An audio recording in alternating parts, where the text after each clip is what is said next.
Srilanza Malto, bonjour à tous, bonjour à toutes. Pour commencer, une petite anecdote qui illustre le processus manipulatoire auquel nous sommes tous confrontés. Une société française, dont c'est la spécialité, a pris sur elle de tester les différents tests qui permettent de valider ou non que nous sommes porteurs du coronavirus. Sur les 11 tests sélectionnés, seulement 2 ont passé la barre de la validité. Il s'agit d'un test d'un laboratoire français, indépendant des grands groupes, et qui vient d'être acheté massivement par l'armée, et un autre d'un groupe chinois. Ce groupe chinois a présenté 2 tests pour validation. L'un d'entre eux s'est révélé extrêmement bien fait, et l'autre, au contraire, plein de déficiences, c'est-à-dire installant des faux positifs une fois sur 4. Les résultats de ces tests ont été transmis à la Haute Autorité de Santé, qui n'a rien trouvé de mieux que de valider les tests que le laboratoire en question n'avait pas validés de son côté. Autrement dit, les tests actuels homologués par la Haute Autorité de Santé sont des tests qui sciemment marquent la présence de faux positifs. Cherchez l'erreur. La conséquence, avec leur utilisation massive, sera donc l'augmentation des faux positifs, c'est-à-dire la falsification de nouveau des statistiques de porteurs de Covid et le maintien d'une stratégie de peur. Au-delà de ces anecdotes qui confirment le processus manipulatoire en cours, si nous rassemblons les éléments qui sont venus à notre connaissance, nous pouvons en déduire la chose suivante. Il s'agit d'un projet de contrôle du génome à l'échelle mondiale. Non seulement le vaccin ARN qui est prévu de toute évidence est déjà annoncé dans les textes officiels avec des nanotechnologies, va modifier profondément l'ADN de l'humanité. Mais si nous ajoutons à cela les récentes lois de bioéthique qui autorisent la création de chimères, c'est-à-dire d'interactions entre le génome humain et le génome animal, ainsi que l'interaction entre les gènes des différentes espèces animales, l'autorisation de manipuler les cellules souches et les gènes des embryons jusqu'à 14 jours, puis bientôt 21 jours, la mise en place d'antennes 5G, surtout autour des lieux sacrés, débarqués par hélicoptère durant le confinement, en sachant que les fréquences émises par ces antennes peuvent modifier le bon fonctionnement de l'ADN. Nous savons cela maintenant grâce à l'épigénétique. L'installation d'un climat mondial de peur, du port du masque obligatoire pour tous et des maintiens des gestes de distanciation humaine, tout cela contribuant à diminuer l'efficacité de notre système immunitaire, à fragiliser notre résistance à tous les virus. Les milliers de satellites d'Elon qui continuent à être mis en place autour de la Terre, l'entourant d'un champ de fréquences, la coupant du cosmos, tous ces éléments et d'autres laissent penser que nous sommes face à un vaste projet de contrôle du génome humain et de tout le vivant.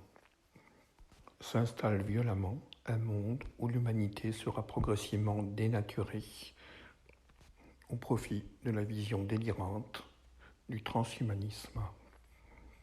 Un monde non seulement de contrôle social grâce aux nanotechnologies qui vont accompagner le vaccin, mais aussi un monde de pilotage du génome à partir de fréquences, à partir d'une chimie qui à terme va permettre non seulement le contrôle des corps, mais également le contrôle des pensées et des émotions collectives, mettant fin à toute révolte, à toute opposition, à toute critique.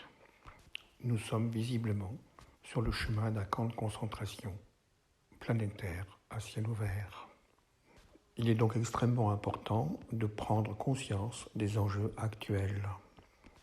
Considérer que c'est simplement un problème d'avidité financière des lobbies et des laboratoires pharmaceutiques est parfaitement insuffisant, car il aurait été tout aussi rentable et finalement beaucoup plus simple de prévoir un vaccin selon les bases anciennes déjà connues et validées, telles que celui de la grippe. Le vaccin à OGM d'une technologie toute nouvelle dont nous ne savons pas les conséquences, est préparé en 6 mois, est une aberration sanitaire absolue, mais participe à la nécessité de contrôle du génome de l'humanité.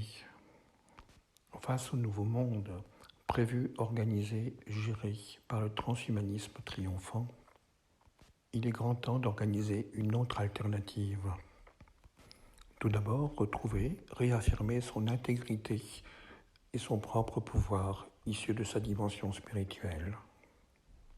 Puis s'organiser en réseau de solidarité vivante afin que cela puisse rayonner et faire front, échec, à la dimension d'instrumentalisation globale qui est en train de s'abattre et de transmuter l'humanité en une réalité parfaitement déshumanisée.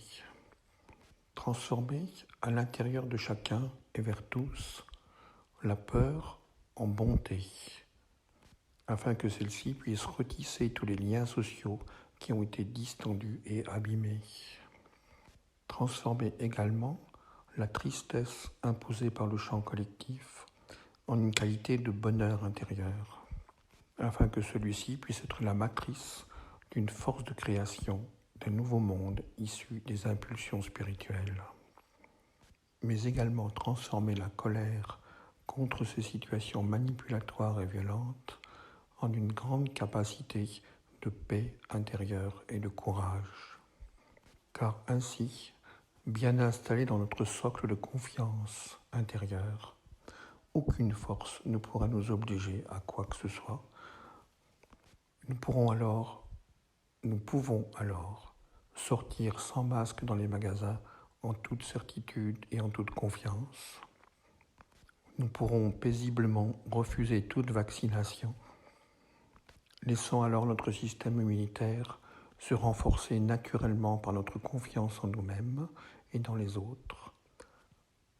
Si cette bascule de nos états intérieurs, créant un nouveau champ de solidarité humaine, ne se fait pas, risque de s'installer l'étape suivante du contrôle psychique, à savoir la résignation.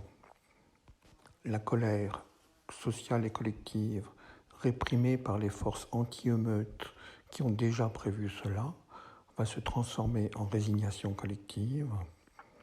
La tristesse du monde nouveau dans lequel nous sommes actuellement conviés va se transformer en une résignation individuelle. Et le maintien du champ de la peur va installer un sentiment d'impuissance résignée. Demain ne pourra être autre, vivant, solidaire et limpide, que si nous optons collectivement pour la désobéissance civile et l'affirmation de notre réalité intérieure.